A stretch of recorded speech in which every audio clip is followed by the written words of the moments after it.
Hello everybody and welcome to the Workplace Wellness Buffet. Today is Emotional Geography Day, so I'm going to hand you over now to Ali Bagley and Marco from MA, and we're going to talk about emotional mapping for workplace wellness.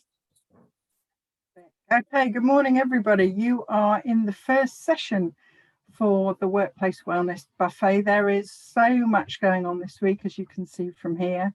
Click onto Linktree, you can get your program and find everything you need. But today is specifically about a thing called emotional geography, which many of you will not have heard of, some of you may have heard of. But we are talking this morning about how you map, basically for mental wellness at work and career growth. We're going to come back later tonight if you want to share your maps. You can see this recorded, as Victoria says, during the day, along with some other pre-recorded material. Lucia Lamonaca is going to be talking about emotional table setting, when you might think, how on earth is that related to workplace wellness? But it really is. Watch it and have a look. It's a 10-15 minute video. Marco and I have also recorded an interview where we're talking about metaphysical journeys, which is traveling using emotional geography. And we have an overview of what we do as MA, eliciting, mapping and managing emotions, in Welcome to the Magical World of MA, which you can watch again anytime that you want to. So this is us today. I am Ali Bagley.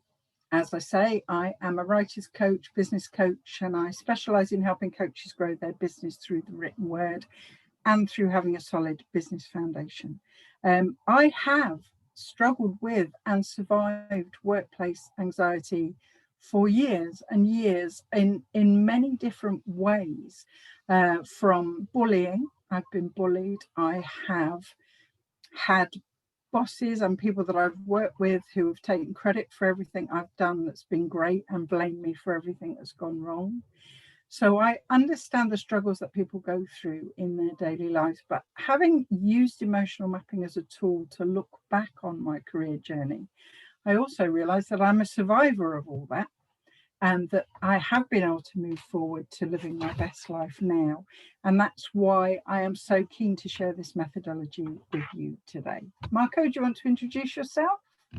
Yes, thank you very much, Ali. I am Marco, an entrepreneur and a geographer of emotion, whatever it means. And yeah, I mean, I'm Italian, as I said, and I've been going through many, I mean, some experiences in work, first in the confectionery sector and then in the distilleries.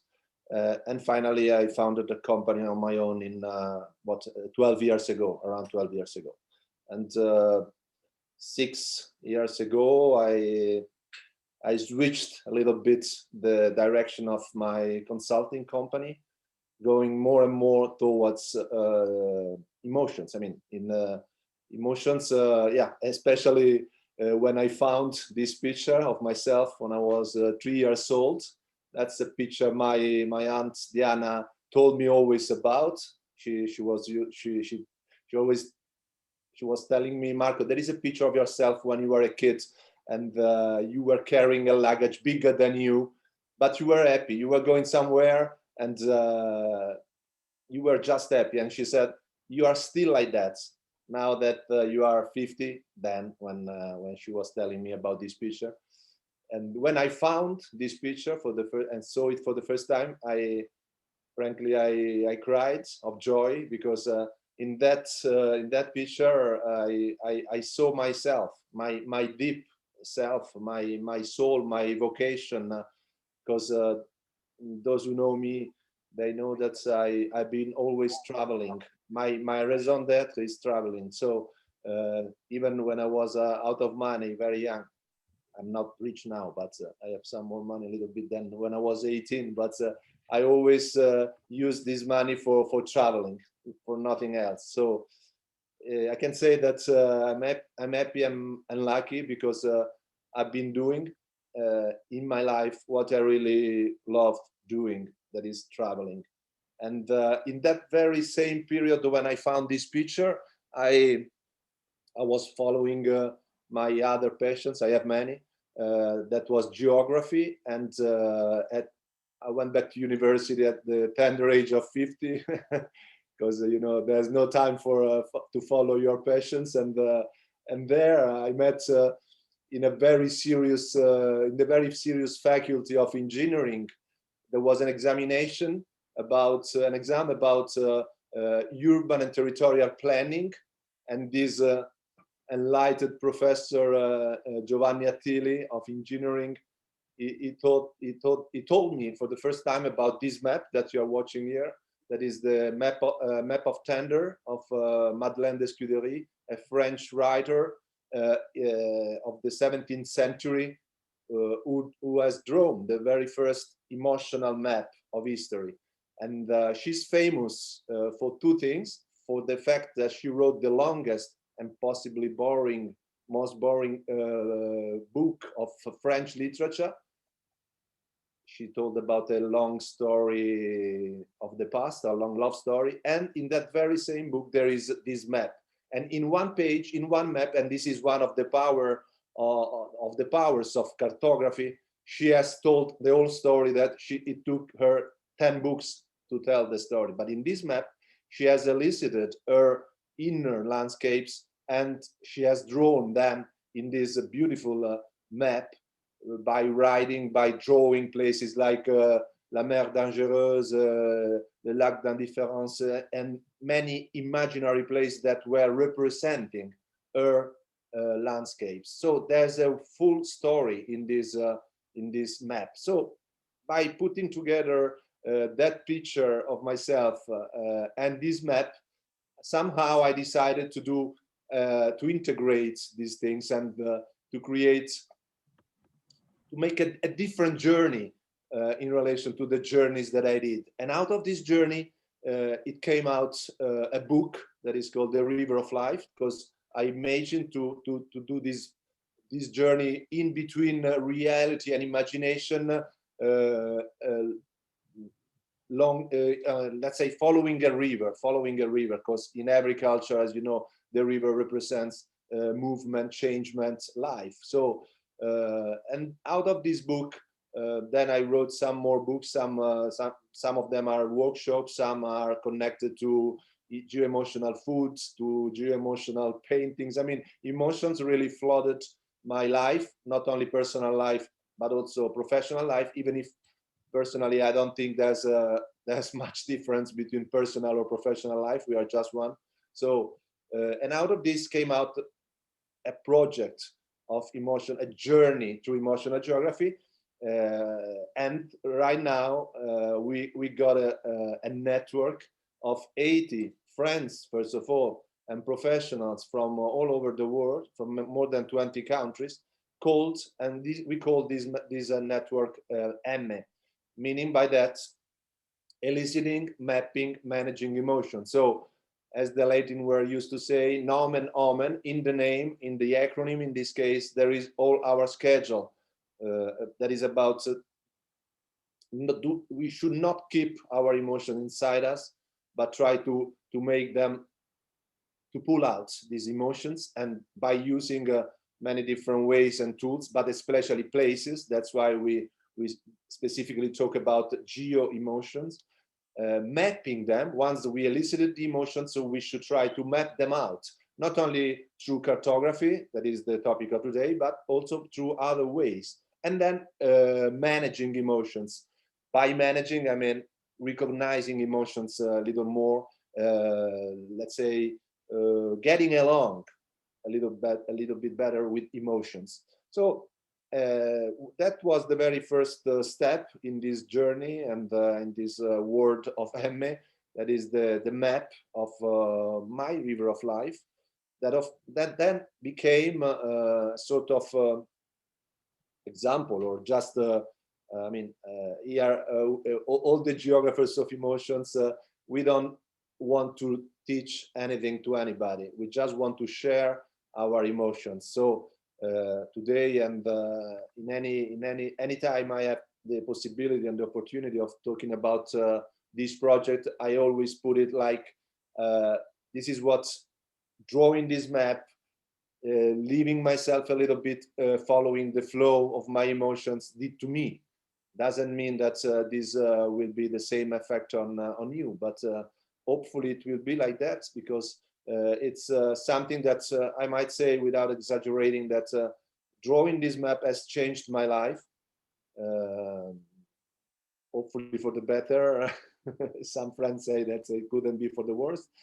I don't know what they mean by that, but anyway, this is what happened, and just drawing these emotions this way by matching places with emotions. But of course, about the rules of the game, Ali will explain them perfectly. She understood much better than I did the rules of this game, and what I can say is that in this map there is all my life, and there are different layers of reading this map. It can be just without saying anything.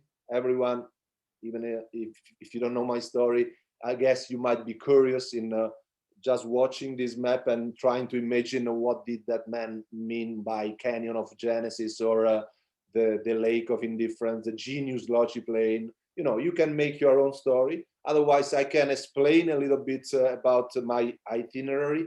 But this is something that is, I can say, in a secondary plane, because mapping is a sort of meta language to express this way our emotions, because it's very difficult to explain by words our emotions. I think that we found a way to a shortcut, if we can say that, to get closer to ourselves, to others, and to the planet. The applications of mapping can be very different.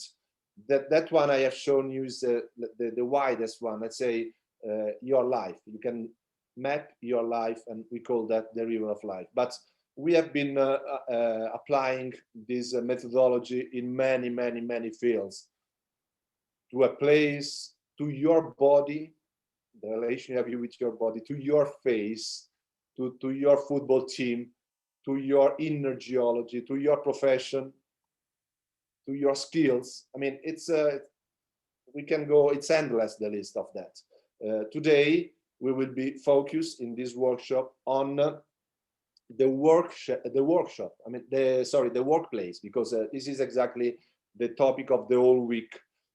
So that's about an introduction to the emotional cartography and to Emme, and I of course give the floor to Ali for further information about this day. Thank you very much. Thank you, Marco. Thank you. Yeah, we do a full, and we'll tell you about this later, we do a full map out your emotions river of life experience that you can join. Today, we're talking about the river of workplace wellness. So we're going to take the methodology of emotional mapping, which is matching geographical features and elements with your emotions. We're going to map through pivotal moments in your workplace journey, which have impacted on your mental health, both in a positive and negative way, because we can learn from both positive and negative. And then later on this evening, we will share those maps and discover how they will have given us a new perspective on ourselves and others in order to move forward in a positive and determined way. And that's what emotional mapping is about. It's about seeing yourself from a third-party perspective. That enables you to become far more self-aware, both of the great stuff that you've achieved and the stuff that you struggle with. And that helps you to plan and make your way forward in a much more constructive and positive way. And it is incredibly powerful. Now, the rules are very simple. Your map must include a river, but your river can flow any which way you want it to. Some people like to go from the source of a river to the sea. Others like to travel along their river from the sea to the source.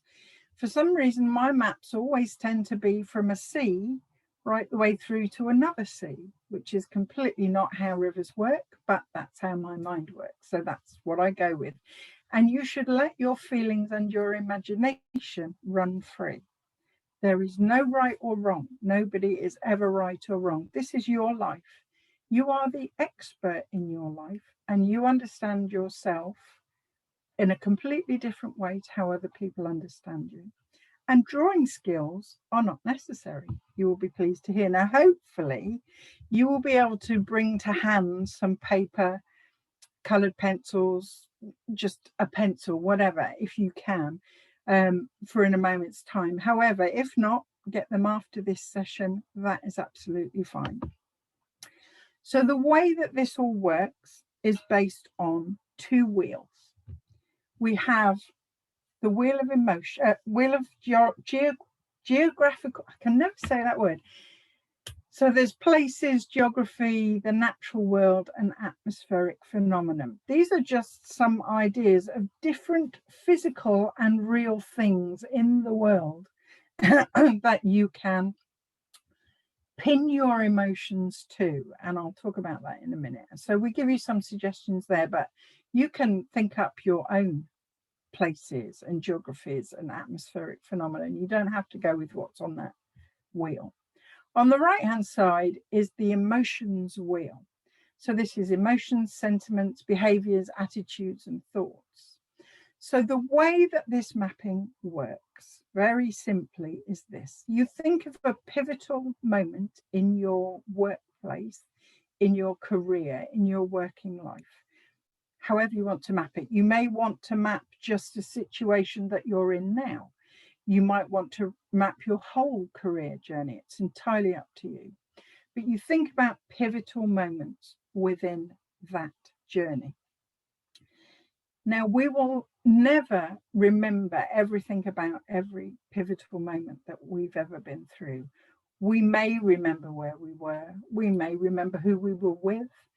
We may remember all different things about it, but the one thing we will always remember is how we felt in that moment, the emotion that it evoked. And that's what we do. We take a pivotal moment and we look back on it and we think, how did I feel in that moment? And you attach that emotion to that moment.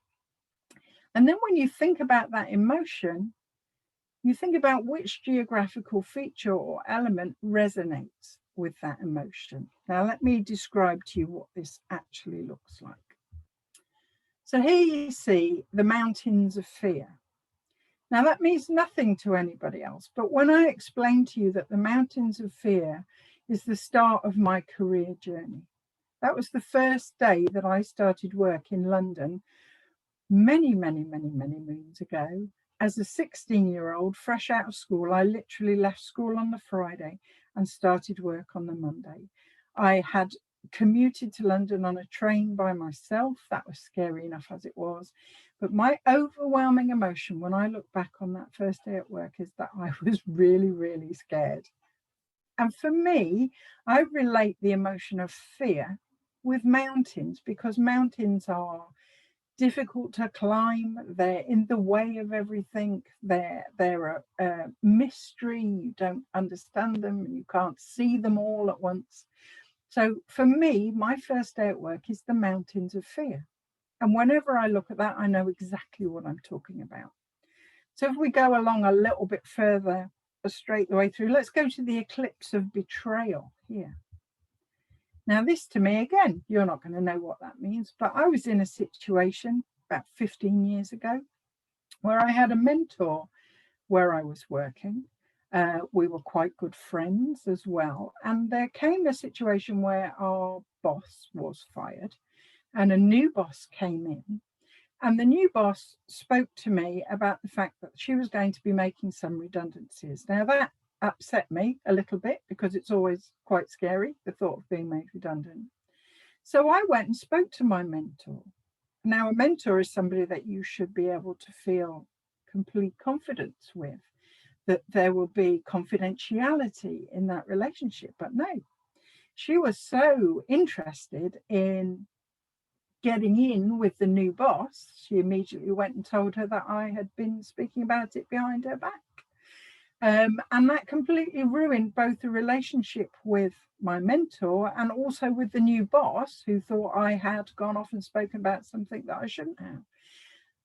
Wasn't long after that I took voluntary redundancy from that job. So because it became so awful. So the eclipse of betrayal is a really big one for me. So when you map your own map, which we're going to be talking about in a minute, these are the way that you think. You think about the emotion that you felt in the moment and the geographical feature or element that you can relate it to.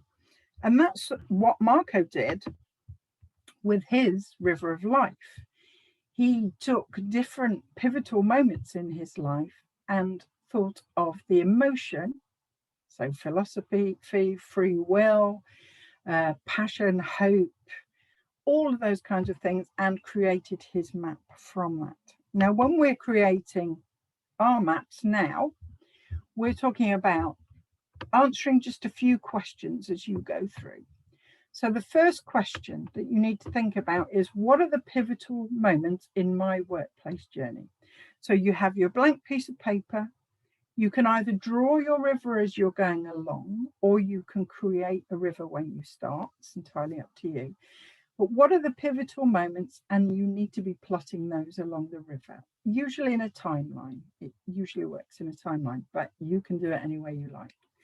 Then think about how you felt in that moment and what elements those emotions resonate with. And that is the simple process of emotional mapping. So we're going to ask you to go away from here when we've finished this speaking. That says 20 minutes there, but we're not going to do it live now. We would ask you to go away and do your mapping. You can ask questions before you go, obviously. Go away and do your emotional mapping. See how you feel about that afterwards. Take notes. Think about the power of it for you. So draw your workplace journey through the past to the present, matching emotions with places to create imaginary places for each pivotal event. And we're not going into the future, because we'll talk about going into the future once you've examined the past later on this evening when we do that particular thing. And remember, draw a river on the map. So remember the wheels. I'm going to make sure that there is a link to these up on Linktree so that you can get in and you can find those wheels, or feel absolutely free to take a screenshot now. If you're watching on the recording, pause here, and there you are. So you are going to go away from here now in a couple of minutes. You are going to continue to work on your map during the day if you want to. You don't have to. You might think, oh, I don't want to do that, but work on your map. So paper, coloured pencils, pens, make it as vibrant, as wonderful as you like. Make notes on what you discover. And if you want to share with everybody else, and join us at 7 p.m. for that map sharing session to understand how to analyse what you've done and move forward with it, then please email me your map so that I can put it into this evening's presentation for everybody to see. And you join at 7 o'clock this evening for us to go through it all. Now, very, very quickly, for the rest of today, you will be able to go onto emotional table setting with Lucia. That's going to be released on YouTube later. Team building through metaphysical journeys, which is Marco and I talking about metaphysical journeys and traveling with emotional geography, and also talking about MA and everything that we do and how you can become a part of that if you want to. And everything is available through the Linktree event. We also, once you've done your mapping and you understand the power of emotional mapping, you will be able to join us either for the full Map Out Your Emotions, which is a 3-hour immersive during which we draw our maps and do everything else, and play another game called Pack Your Luggage, which is really useful for mental wellness at work. You can join that. We've got a metaphysical journey through England. This is virtual travel. I don't know why I'm laughing, but it's because I know it's my journey. I've developed it, so I know how much fun it's going to be. We're going to travel through England. That starts this Thursday, actually, at 6 o'clock. So this Thursday, 22nd and the 29th, 3 weeks, just over 2 hours each time. So we just have so much fun storytelling and messing about. And I know some of you on here are already signed up for that one. But we also do physical journeys where we get in touch with our emotions in an actual physical place. Now, the next one is in Garfagnana in Italy in September. But if you are, if you're here and you run a team and you like the idea of a team building event where not only does everybody get to know each other better and share and story tell and really create great working bonds, it also helps people to know themselves better as well. And we can develop bespoke team building events for days, weeks, whatever. So you can get in touch with Marco and I on those if you want to. So later on, 7 o'clock, map sharing and analysis. So you can join us for that. Are there any questions? I'm going to stop the share and see if anybody has any questions about emotional geography, so that we're sure that you can go away and create your maps and come back this evening to discuss and go through and talk about. Has anybody got any questions? Thank you for that, Ali. I'm just going to stop the recording now, and then I'll open up the forum for the question and answers. I've also put a donation link in the chat box for anyone who does want to donate to the Samaritans. That's what we're raising money for with this event. So thank you very much. Thank you, Marco, as well. And I'm just going to stop the recording now.